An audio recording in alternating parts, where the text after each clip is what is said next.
There has always been a debate about whether or not you should be friends with your tenant. Some find that having a friendship increases their odds of a longer tenancy and makes for a pleasant experience for both the landlord and the tenant. On the other hand, many landlords have run into issues of being taken advantage of. Sam Fernley here with TrueDoor Property Management. Let's look at the pros and cons of having a friendly relationship with your tenant. Whether you're managing your own properties or working with a property management company, being friends with your tenant is something that we do not recommend. Some landlords like to know who is residing in their homes, but we'll explain why this can create problems for you. First, let's cover this situation when there is a property manager in place. So if you hired a property manager and you have started communicating directly with the tenant, this creates a triangle of miscommunication. When multiple parties are involved, the tenant won't know who they're supposed to report to. They might tell you one thing and the property management company something else. Even if they only report to you, you could relay incorrect information to the property manager. Anytime the tenant does not get the answer that they want, they will escalate it to you.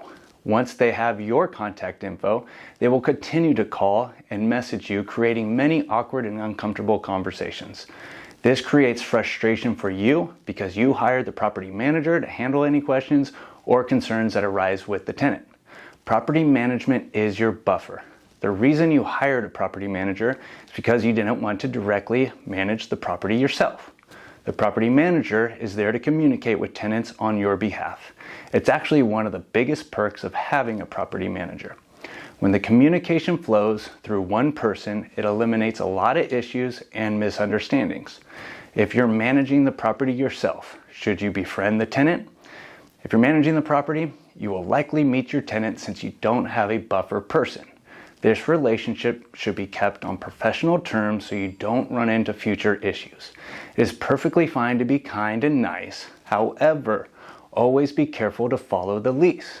Anytime you get a request or a question from the tenant, your first thought should be review the lease. Let the lease be the decision maker and not you. So if they ask you if they can have a pet, you just simply say, let's look at the lease. Sorry, the lease says you cannot have a pet. What's the point of signing a lease if either party keeps trying to change it? Landlords that get too close to their tenants typically have a hard time raising rents. The social pressure to not raise rents is a real thing and can make your negotiations very uncomfortable. So if you're trying to maximize your rents, we recommend you keep the relationship in place that allows you the easiest path to raise rents and landlord the way that you want to manage. If you'd rather not deal with any of the headaches of managing your tenant, let us be that buffer. Then you can simplify and enjoy life. Do you own a rental in the Orange County area? Call TrueDoor Property Management, where we make you more money with less drama.